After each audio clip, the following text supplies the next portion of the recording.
Trevor Deeley was a 22-year-old Irish man who vanished in extremely bizarre circumstances while walking home from a work Christmas party in the early hours of December 8, 2000. Despite numerous investigations and extensive appeals from both his family and law enforcement, absolutely no trace of him has ever been discovered. Trevor Deeley was born on August 15, 1978 to parents Michael and Ann Deeley. He was the youngest of four with two sisters, Michelle and Pamela, and one brother, Mark. He grew up in Naas, County Kildare, in Ireland. After finishing school, Trevor studied business at the Waterford Institute of Technology but dropped out in his second year. He subsequently completed a computer course in Dublin. In May 1999, he began working in the IT department of Bank of Ireland Asset Management on Leeson Street. In late November 2000, just weeks before his disappearance, Trevor flew to Alaska in the United States, having managed to acquire free flights there. His friend, Glenn Cullen, worked as a flight attendant for Aer Lingus at the time and had managed to make the arrangements on Trevor's behalf.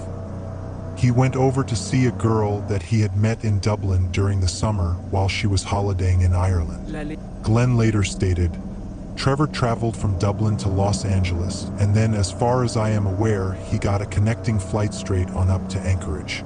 This girl was at university in Anchorage. He went by himself to see this girl up in Anchorage that he had met in Dublin that summer. I never met her. She wasn't here for long." Trevor returned to Dublin on December 5th and immediately returned to his parents' home in Naas, where he told them about his trip and the fascinating things he encountered. Trevor's father, Michael, didn't see him for long, however, as he had to get to work and so left the house shortly after Trevor arrived. Unbeknownst to Michael, this would be the last time that he would ever see his son. On Thursday, the 7th of December, Trevor finished work and headed out into Dublin with his co-workers for their annual Christmas party. After drinks in Copperface Jack's and the Hilton Hotel, the party moved to Buck Whaley's nightclub on Lower Leeson Street. Trevor left Buck Whaley's at about 3:25 a.m. and started walking in the direction of his apartment in the Renoir complex on Serpentine Avenue in Ballsbridge. There was a fierce storm that night, with gusts as strong as 70 miles per hour, and to complicate matters further, there was also a taxi strike. About 10 minutes after leaving the nightclub, Deeley arrived at his office and was let in after calling security. While standing at the front gate, Trevor can be seen talking briefly to a man dressed entirely in black, his face covered by a hood. Curiously, CCTV footage would later show that this man had been standing outside Trevor's workplace for over 30 minutes prior to him arriving. After entering his office, Trevor made a cup of tea and spoke to a colleague, Carl Pender, who was working the night shift. He also checked his emails and made a note of things he needed to do in work the following morning. He left the office at 4:03 a.m., taking an umbrella with him to protect against the lashing rain, and continued in the direction of his apartment. Around this time, he rang Glenn and left a voicemail. Glenn described the message as saying, "Hi, Glenn. I've missed you there. Just on my way home. All going good. I'll talk to you tomorrow," or words very close to that effect. His friend deleted the message, not regarding it as significant, and investigators never sought to retrieve it. At 4:14 a.m., CCTV footage shows Trevor walking past what was then the AIB Bank on the corner of Bagot Street Bridge and Haddington Road in the direction of his apartment. About 30 seconds later, a man dressed in black passed by the bank, walking in the same direction as Trevor. This footage is the last confirmed sighting of him. Trevor's absence from work the following morning was not seen as a cause for concern, as it had been a late night. Additionally, his flatmates were away that weekend, so they didn't know he was missing either.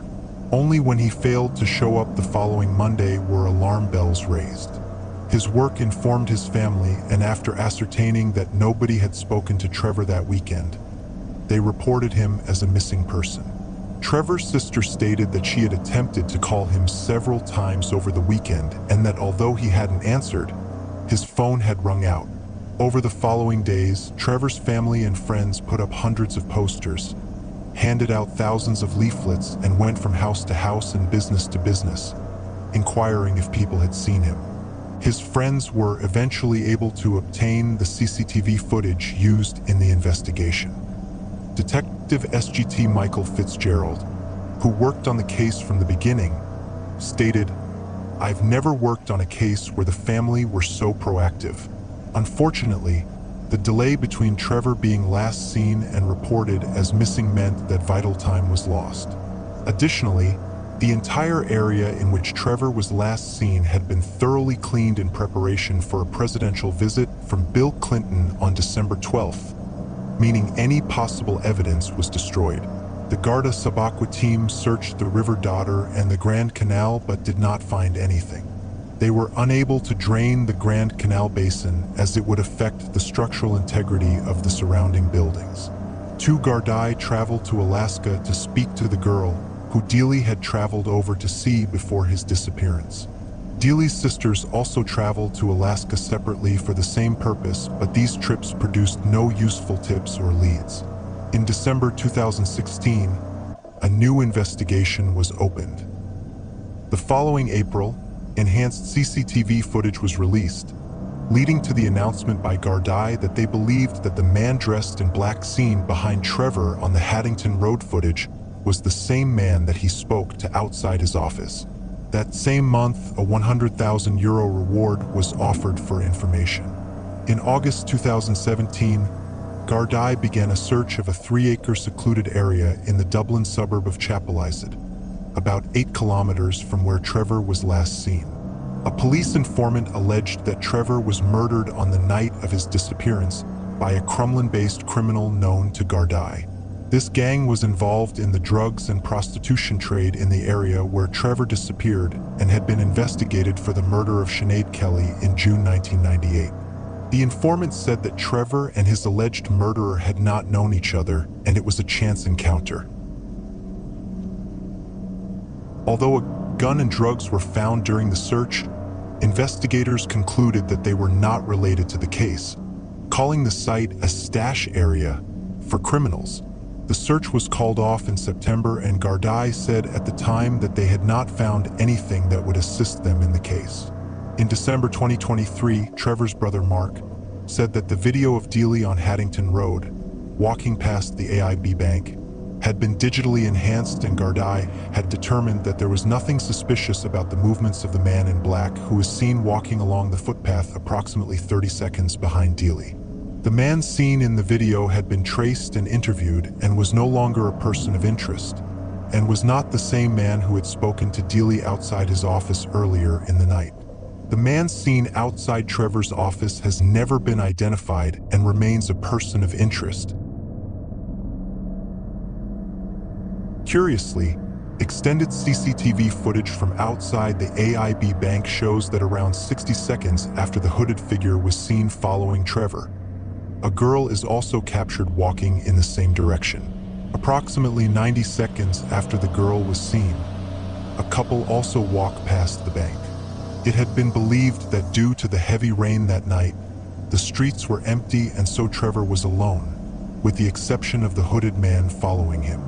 However, after this extended footage was revealed, it showed that the streets were still fairly busy that night and that Trevor was very unlikely to have been attacked in full view of at least 3 other people, further supported by the hooded figure being identified and ruled out as a suspect. Additionally, it was pointed out that the 11-minute walk from Trevor's office to when he was last seen on CCTV would have taken him along a dark, deserted, and heavily tree-lined route alongside the canal. If someone had intended to cause him harm, why wait until he had returned to a well-lit and fairly busy street when they could have easily struck on a dark pathway where nobody would have been likely to witness anything? Finally, the route Trevor took back to his apartment that night was unusual, as it would have added unnecessary time to his journey, which could have been avoided had he just walked straight down Bagot Street. However, he crossed the road at Bagot Street Bridge and entered Haddington Street, which is where he was seen for the last time on CCTV. While it would be possible to reach his apartment via Haddington Street, it would have involved eventually walking back onto Bagot Street, where he first started his journey. Furthermore, this unnecessary detour would have added around 25 to 30 minutes to his journey time. This raises the question of whether Trevor was intending to go straight home or if he had planned to go somewhere or meet someone prior, as it seems unlikely that this intelligent and level-headed young man would have chosen to add so much extra time to his journey home, particularly on a night so wet and windy, for no good reason. It has now been almost 24 years since Trevor vanished and absolutely no trace of him has been found. The circumstances surrounding his disappearance are particularly baffling, and as such, this is undoubtedly one of Ireland's most bizarre missing persons cases. His family continue to appeal to this day and hope that someday their loved one will be found and that they can finally get closure after more than 2 decades of agony.